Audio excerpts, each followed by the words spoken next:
Sometimes you might see something and it'll traumatise you, it'll shock you, it'll terrify you, stay with you for life for all the wrong reasons.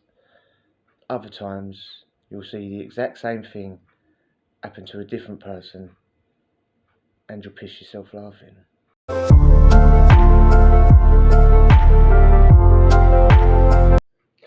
Yeah, man. A lot of bad things happen in jail, don't they? I mean, they do. It's not full of it. It's not all day. It's not an all day, everyday onslaught of badness. I mean, there's 99% of the day is full of nothingness and boringness and just bang up. You know what I mean? Nothing but your own thoughts to deal with. 99% of jail, yeah. But every now and again, it all goes off, innit? And it's usually a weaker person. Yeah, it's not. Things don't always end, the fairy tale ending in jail. They usually don't. They usually end in complete reverse. You know what I mean? The strongest will win in jail. It is what it is, right? Brute force will win in jail, right? And if you're a meek, you'll be had over, and you'll see people getting had over left, right, and centre, and you'll feel bad from inside. There's a lot of things you'll put up with in jail that you'd stick up for on road, or you wouldn't have on road. It's true. And was I involved in some of that shit? Of course I was, mate. I was a complete. How many times have I said I was a complete scumbag on this channel? Jesus Christ.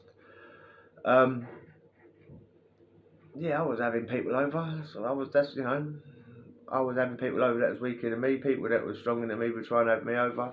Did they have me over? A few times, yes. I've done videos about it. That's you attract what you are, innit? You attract what around you, what you are. So that's what I was, and that's what I deserve to attract around me. You know what I mean? So anyway, but every now and again you'll see a bit of true karma, and you think, oh yeah, you deserve that. You know what I mean? That's the right turnout. But I've got to say, my own naivety played into this. I mean, if it was late, a few years down the line where I'd done a bit more bird, I wouldn't have entertained this geezer, or his idea, I should say. And yeah, I was too eager to be like, yeah, prisoners stick together and all that. Yeah, watched probably too many films and whatnot. I'd been in jail once before, but this was 2004, Chelmsford. And I was on remand for 6 armed robberies. Later got dropped down to 3. I got sentenced to 6. For anyone that don't know, I'm sure 99% of you have heard me say it a million times. But I was up on the freeze, right? So do you know how it is when you're there? You get a different cellmate all the time, don't you? Right? One they go to court, or they get moved wings, or they get sentenced and sent to another jail, or they get out. Cellmates come and go, right? So I genuinely can't even remember who my cellmate was previous to this guy coming in, but he's appeared, yeah, and he'd never been in jail before, right? So he's walked into the cell, prison greys, plimsolls, and instantly I felt bad for him. Just the sight of him, yeah. And I've got to stop here and just, this is the naivety playing into it, because we're all on our arse when we come in, yeah? We're all in the same boat when we first come in. It's from mine jail. We've all been nicked. Usually I get nicked while I'm out grafting. Why am I out grafting? Because I'm skint. I'm not grafting because I've got bare dough. Yeah, nobody has bare dough. Nobody's earning bare dough and going out thieving. Yeah, it's not happening, right? So you usually go out there, you get nicked while you're grafting. You'll be in the old bill station. They'll take your trainers, cut them up, put them in gel and all that crap. They'll do the same to your tracksuit. That'll be annihilated, or the jeans you've got on, or whatever. Yeah. So you'll turn up in jail, Pentonville jail, any remand jail. You'll turn up in the prison greys and the plimsolls from the police station. It is what it is. And you just got to get your first visit in. So you get they bring up your clothes. Your first visit, they will let your visitors bring up your clothes. Usually they'll let them turn up without a visiting slip and all that. Yeah, within the first 24 hours or 48 or whatever it is. And yeah, then your dough getting sent up, so you're on your ass till you get your first bit of money sent up. If you haven't got money on you, and like I said, most of us have been out grafting while we got nicked, yeah, or I'll be kept the money, the pittance you got on you anyway. Oh, what are we doing with this? Usually you turn up with nothing, right? And even if you've got something, sometimes there'll be a delay or whatever. So you're on your ass till you get your first canteen sheet with money on, and you feel like you're on your ass until you get your own clothes in. right? Even if you're walking about in plimsolls, don't matter if you've got £1 million in your canteen sheet. What does that do if you're walking about in plimsolls? Yeah, you're hiding in the long grass, like, please, where's my trainers? But I'm getting off the point a little bit. Yeah, he's turned up looking like this, and I'm like, oh, poor bless him. He needs my help. Prisoner, all for one and one for all. D'Artagnan or whatever it is. About to say three amigos. Arriba! And I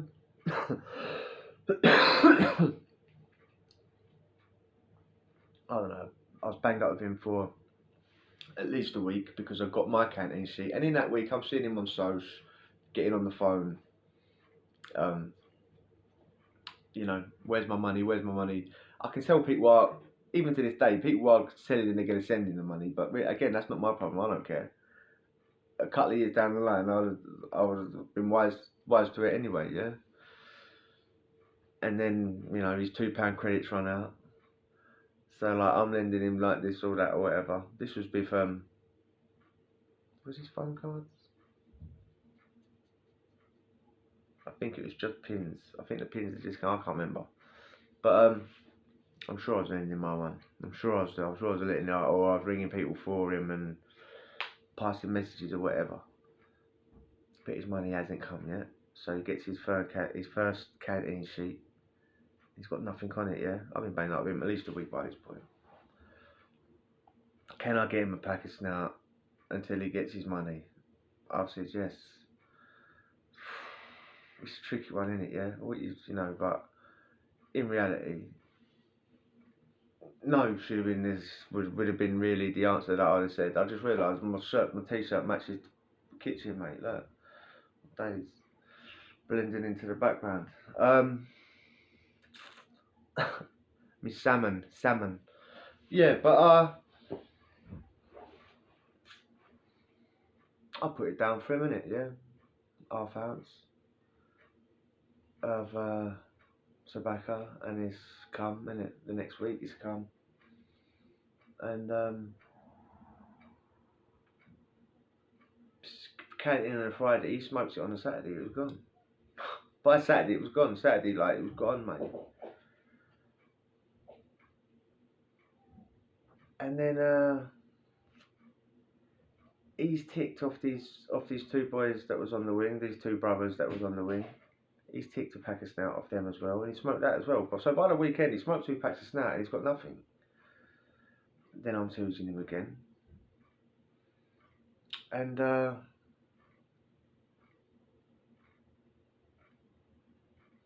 literally what? So that was the weekend. So he's got the snout. He's had the 2 packs of snout. He's borrowed the 2 packs of snout. You get your canteen sheet on a Sunday, which I can't even ever remember seeing really or whatever. He probably just pretended to fill it in or whatnot.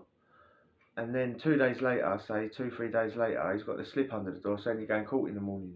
He's told me, like, he's looking at me like, what? I don't remember this. What? I didn't realise I've got to go to court. He's banging on the bell and all that.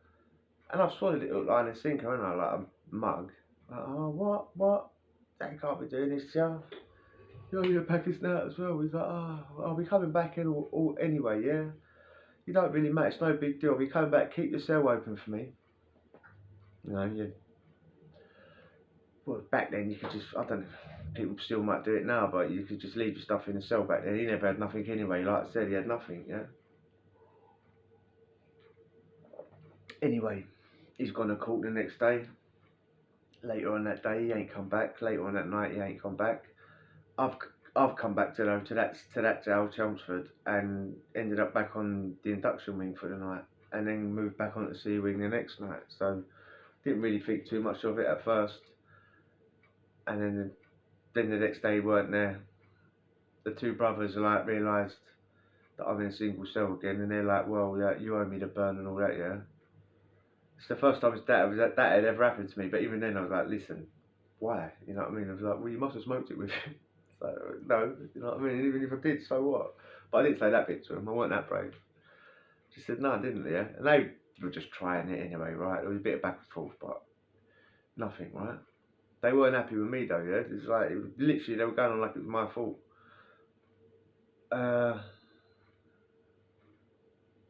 And then anyway, the next canteen had come, so you know, 3 days after the previous canteen, he's gone. And then the previous canteen had come, and a couple of days later, this was like in the middle of the week, yeah. He's back on the wing. He's come back on. He's on the freeze, yeah. And I just believe he didn't believe that was going to happen, right? And a wiser non-YP, yeah, if over 21-year-old would have been wise and said, "I'm not going on C wing," but he just wanted it. He's gone up there. But probably I genuinely think, yeah, he just thought he was going to tell me and these other geezers that he was knocking us. I genuinely thought that he was this. This is what he thought he was going to do, right? And we was like, yeah, all right, yeah, sweet. And I just got to say, like, he weren't like big on nothing. He was like, back in the day, yeah, I was like 10 stone of nothingness. I was like, nothing, yeah. And he was probably skinnier than me. So it wasn't like he was a big beast or nothing. It was, you know. But I've seen him, you know, during social, right? This was back in nighttime, so I've like called him over, and he's come straight over, like, but he's got like the face of like the screw face on, you know what I mean? Like, what? You know what I mean? Yeah, even like he wants to kiss me or fight me, right? Fucking, I've called him and I was like, "Have you got that burn?" Like, "What burn, bruv?" Like, took me back, right? Like, "What do you mean, what burn? I gave you a pack last week or the week previous. That canteen's come like a couple of days ago. You must still have that package now." "No, I smoked it." "What do you mean you smoked it, bruv?" And just as I'm talking to him, like, literally probably like 10 seconds into this conversation of him basically about to tell me that, "No, mate, trying to give me the old speech of putting it on the old, puffing his pigeon chest out. The two boys walked in. "Where's my burn, bruv?" He's turned round, yeah, went, "Bruv, I ain't got it." And they didn't give him the other second that I give him, yeah. The other, like, what? They just punched the shit out of him. Straight punched him up, yeah. I'm on the bottom bunk. He's flopped onto the bottom bunk, and they've gone under there with him and just dug it. He's like that, curled up, fetal position, yeah. Legs, arms, laid down, punch fuck out of him. "You're lucky this is all you're getting, bruv, yeah? You owe us that bug. Put it on the camera, blah, blah, blah." Straight away, as he's got up, you can see like the shiner that's coming. Yeah, there's not really no blood, but you can see the black eyes already. Yeah, they punch the fuck out of him. And I generally didn't get involved. Yeah, being something. "Oh mate, you deserve that." I should have done it. Yeah, I should have given him a little slap probably. Who knows? But he got punched up. Yeah, and I don't think he needed me jumping on him anyway, because well, we learnt his lesson severely. He definitely, listen, if me and him would have fought, who knows, he might have even beat me up. It'd have been a one-on-one. So them two walking in as they did, done me a favour anyway. I didn't have to do nothing. But mate, yeah, that was a lesson learned for him. I never got the burn off him. But yeah, it wasn't that long later. He was gone again anyway. He wasn't there for another canteen, but he didn't go straight away. I'll give him that. He walked around the wing with a big old black eye for time. Yeah, anyone that was on the wing back in 2004 probably remembers. They'll remember the black eye anyway. Yeah, he had like just two massive, like, it's like, how you walking around the scene, mate? But anyway, if you enjoy that, hit subscribe. And this is a part one. I'll hit you up a part two in a bit. Whoa, adios.